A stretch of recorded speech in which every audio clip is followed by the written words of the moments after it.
Good morning, everyone. Happy Sunday to you. Ethan Steber here with Steber Weather Forecasting. We got a little bit of severe weather potential to talk about today, primarily in the afternoon into the very early evening hours. So let's dive right in and talk about it. On your screen right now is the day one severe weather outlook from the Storm Prediction Center. Notice it's got the entire area here in a slight risk. That's a level 2 out of 5 for some severe weather this afternoon into this evening. If we break it down by the categories, notice not a whole lot to talk about in terms of hail. I really don't think that's going to be a big threat today. Damaging winds is what's driving that 15% or slight risk.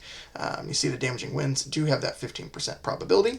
There is a tornado chance as well. I think it's a very low chance, but places along that I-70 corridor, say Effingham, Jasper, Crawford counties, points north of that, are in a slightly more elevated chance for seeing maybe a quick spin up or two today. Again, I don't think this is a very I don't think this is a huge, major outbreak type of setup, but it is definitely one that we'll talk about. So here on your screen first, remember for severe weather to start, you need three main factors. You need instability, you need moisture, and you need some sort of lifting mechanism or some sort of spark. And we've got most of those ingredients in place today. Notice first up on your screen is the dew point forecasted temperatures for later this afternoon. The main time frame we're looking at storms is somewhere between about 4 and 6 o'clock, I think, is when that main line will move through. And these are forecasted dew points for 4 o'clock this evening, or this afternoon rather. Notice we're up in the 60s across much of the area. That is plenty of moisture to work with. So we got the moisture check. For instability, we'll have very little cape energy. This is a very conditional threat, and I'll show you why here in a second. But the cape or the storm energy, that storm juice, is lower, but it is still lower compared to what we would think of in the spring, but still enough to spark some showers and thunderstorms this afternoon, especially here in the winter. The other thing that's going to be adding a lot of fuel to the fire for instability-wise are the winds. So this is the wind shear at closer to the ground level. Notice southwesterly winds across the area as we go higher up, a little bit higher up in the atmosphere. Those turn a little bit more westerly. So we'll have plenty of wind energy to work with. If you've heard it on Facebook and on social media in general, you've heard people talking about this bomb cyclone. All that is a low pressure system, which is the one we've got moving through the area today, that intensifies rapidly over the span of 24 hours. It drops so many millibars of pressure. And what that means is just going through a rapid intensification process. That's what's going to really drive this wind factor today. So we've got plenty of wind to work with. I mentioned that the cape, though, the storm juice, if you will, is a very conditional threat today. Conditional because if we see some breaks in the clouds today, that's going to make all the difference in terms of severe weather potential, or that's going to make a big difference, I should say, in severe potential. All of the very light blue is overcast skies, very dense cloud cover.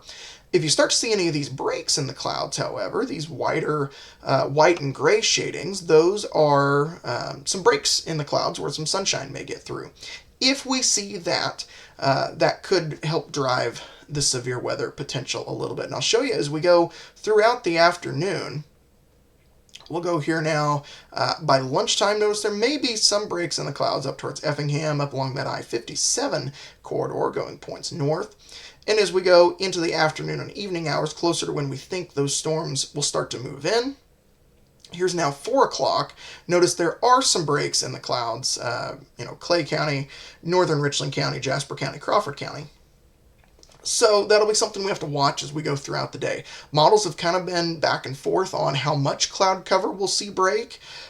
So that's going to be one of those things we just kind of have to nowcast, and we have to just be weather aware this afternoon. So all that factors in to what we think we'll see on future radar. So we're going to pick this up at lunchtime today. Notice showers and thunderstorms off to our north. We've already got those strong southwesterly winds coming in right now. And let me just illustrate something for you really quick. Right here is where the cold front is. As this moves further to the east, you'll see some storms start to fire up on that as we go hour by hour into the future. So let's do that. Here is 1, 2, now 3 o'clock. We start to see some showers and thunderstorms start to pop along the I-55 corridor. As we go into the afternoon hours, here's 4 o'clock, and now 5 o'clock, we have a broken line of some showers and thunderstorms starting to work its way through the area. Damaging winds, like we said, will probably be the biggest threat out of this, although there is a low tornado threat north of I-70. And the nice thing about these storms, though, is they will be out of here relatively early in the evening. This is 6 p.m. By 7 p.m., they're east of the Wabash. So I really think this will be a late afternoon, early evening time frame storm. We're looking again from about 4 p.m. till about 6 or 7 p.m. tonight is kind of the biggest time frame that we can expect to see some severe weather. If you have any gatherings tonight or anything you're going to be out and about doing tonight, you want to make sure you take that extra winter coat with you. Let me show you this as the temperatures drop drastically behind the front. Notice here is 5 p.m. Temperatures across the area are in the mid-60s.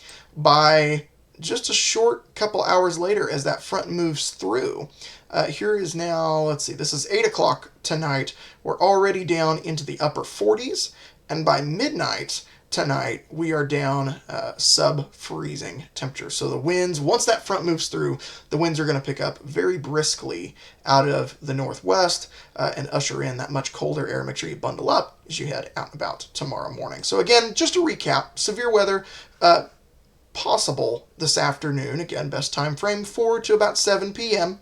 Slight risk of some severe weather. Biggest thing driving that slight risk is this 15% damaging wind threat. The tornado threat is still there, but a little bit further to our north.